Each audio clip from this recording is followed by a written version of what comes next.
Some mistakes in life are little mistakes. They don't really make that much difference. Other mistakes can make a major difference. One thing that you're going through the probate process, some of the mistakes you make can make a major difference and you'll regret them later on. That's the reason why I made this 8-minute video so that I can explain to you some of the mistakes that I see happening while people are going through the probate process. And the very last mistake is one that I definitely do not want you to make, so stay to the very end of this 8-minute video. The first mistake that I see people making is that they wait too long to open up probate. What happens is that besides for the depreciation of some of the personal property like cars and boats and stuff like that lose value with time, there's another reason why you don't want to delay opening up the probate process. And that is because of tax implications. I am not a tax accountant. I cannot give tax advice, but this is kind of generally how it happens, is that the value of the house is set when the date of the passing of the homeowner. So that value is set in stone. Now, I once saw a petition that was opened just recently in 2024, and the passing of the homeowner happened in 1993.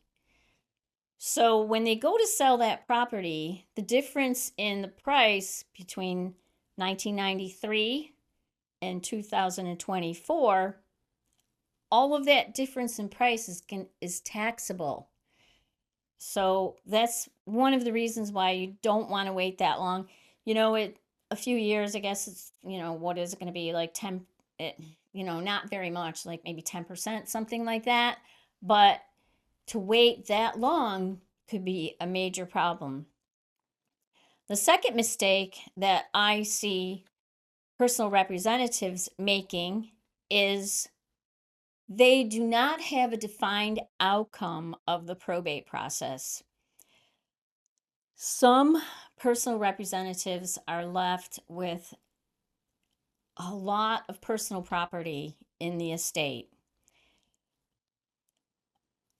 It is just, you walk in and it's just like, up to your eyeballs in personal property. And, it's people have been living there a long time and they just accumulate a lot of stuff. How are they ever going to get rid of how are they going to distribute all of this personal property? One thing that they could do is distribute it evenly. Another thing they can do is distribute it to the beneficiary that helped the homeowner the most. Another thing that they can do is, they can distribute it based upon who gave the homeowner, your loved one, the most, just give them back the gifts that they gave them throughout their life. Sometimes there's one or two items in the property that are worth a lot, and everybody, of course, wants those items. So how are you going to distribute them? Are you going to roll the dice, see who gets it? Are you going to share it? Sometimes people share that. They actually move it from one house to the next and they share it. So that is another thing that you can do, but it's really important to communicate this to all of the beneficiaries, make them aware of how you're going to manage this from the beginning.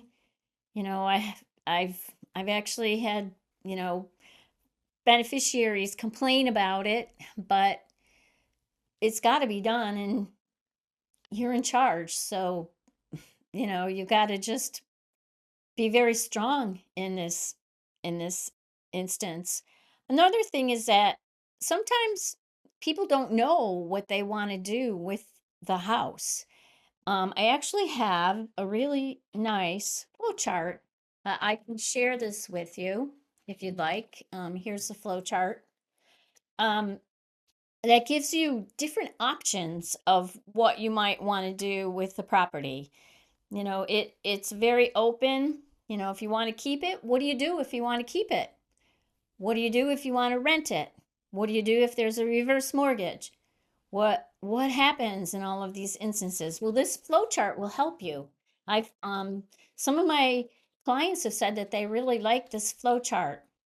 So that should help you. So the third mistake that I see personal representatives make is that they tell me, well, my attorney's going to take care of that. Don't, well, why am I calling? Who cares? I don't need you. My attorney's going to take care of all of that. That's true. Attorneys do take care of a lot. They represent you in the estate. You represent the estate. But there's several reasons why how real estate agents help. First of all, attorneys are not going to touch any personal property. They don't do anything with the personal property that's left in the estate, except for making sure that all of the paperwork concerning the personal property is done correctly with the courts. It's done correctly by the statutes and by laws. But another thing is that attorneys do not have a license to sell real estate. So, the realtor is one that will help in those two aspects quite a bit. They'll help with the maintenance of the property. They'll help with distributing the personal items in the property. Of course, they'll help with the sale of the property. And they're very helpful in this respect. So the fourth thing that I see personal representatives make is that the paperwork is not organized at all. I once had a meeting with a personal representative, and she had paperwork all over her dining room table, and it was all just a big mess of paperwork. We were trying to find the letters of administration, could not find them, and we had to spend quite a bit of time finding the papers, finding so it's important to keep everything in categorical, you know neat and organized and everything, so you're not struggling. The reason is because during the final distribution, all of these items need to be line item by line item. All of the receipts need to be shown. Everything that's in the estate needs to go down line item by line item. So it's good to keep good records, so you're not all spending tons of time at the end. The fifth mistake that I see personal representatives make is when I go and interview for the job of selling the house, they don't really ask me very good questions.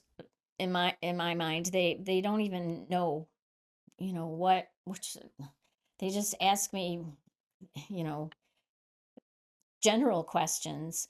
But when you're selling a house that's in probate, it's very important to ask the real estate agent pertinent questions concerning the probate. One question you would ask them, well, actually several questions, is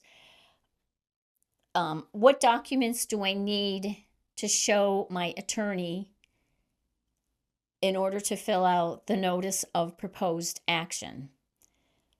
There's 4 documents. What are those 4 documents? Another question is, what documents do I need to open up escrow? Um, Another question that you want to ask your real estate agent is, what are your marketing plans? How are you planning on marketing this probate property?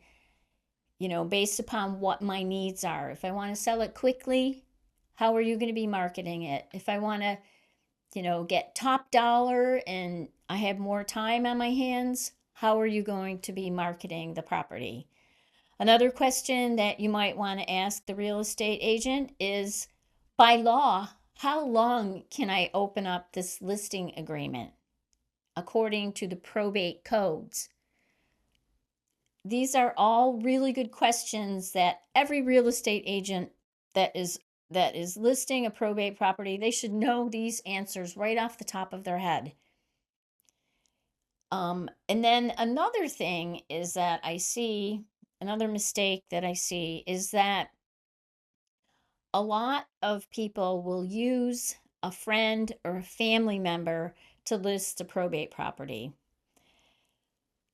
This can be fine, but sometimes the beneficiaries might have a different idea of a friend or a relative that's listing the house. If there's problems that come up later on in the process of selling a house, and believe me, it is a major process. When you're selling a house, there is a lot of things that can go wrong. One of the beneficiaries could come up and they can actually, if they want to cause problems, they can dispute this in court. That's happened to a house that I was listing, and it delayed the court by a year. And then another thing is that, it's really not a family or a friendly sort of transaction. It's a business transaction. And it's always better to use a neutral third party, somebody who's not, you know, is not going to have any preconceived notions with anybody else in the estate. So I hope that this helped you. I also have a probate timeline for people that are not familiar with the probate process. I give out this probate timeline. It's always good to know what's going on in the probate process. Sometimes I speak with personal representatives and they say, I have no idea what's going on. I don't know I don't know what my attorney's doing. So just it's a check, like a check item by check item. It's a table, easy to follow. Explains the timeline that is associated with the probate process. So anyway, I hope that you found these helpful. If you need any assistance, I'm here to help in any way, even if you just want to organize your paperwork or you need help with your personal property. I'm here to help. My phone number is on the screen, somewhere on the screen. So please reach out and I'd be more than happy to help you. Thank you so much for watching and have a great day.